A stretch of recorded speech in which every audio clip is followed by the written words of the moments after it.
ate, kuya, bunso, kami pauwi ng papuntang City Hall para kumuha ng barrier. May daanan tayo rito ng tanggo na nahingi ng saklulo. At regarding nga dito, may self-accident dito. Nalaglag si kuya sa motor. Backride siya pala. Backride din, nalaglag siya sa motor. So kaya ang ginawa natin, tumawag tayo ng biro. Pantayin lang natin yung biro para matulungan si kuya. At parang nabago kataulo. Huwag niyo batin, Ron! Huwag niyo relax nyo lang. Huwag niyo gagalawin.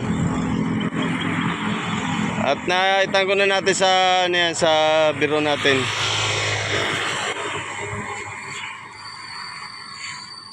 Buti naman at napadaan tayo, naanohan natin ng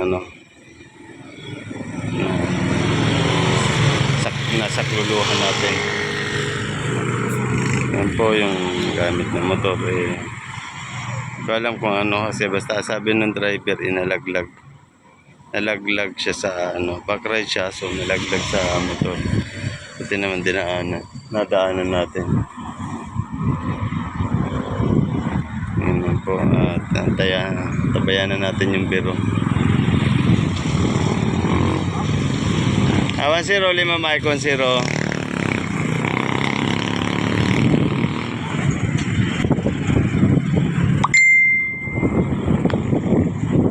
Okay, ito na yung ating biro. Biro ng binyag. Ito yun.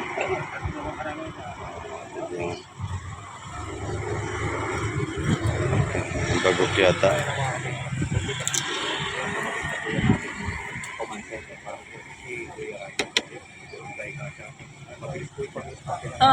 Kaalalayan mo na lang sa kami na lang susunod dito. Sige. Okay na. Wala kayo naman. Kaya sundan nyo na lang sila, no? Padala na Sino ba susunod? Ayun. Samahan nyo na lang yung ate. Tapos pasunod na lang din ng mga kayo na sundan nyo na lang. Alam nyo naman siguro yung hospital ng Binyan. Ayun. Doon ang dala niyan. Sige.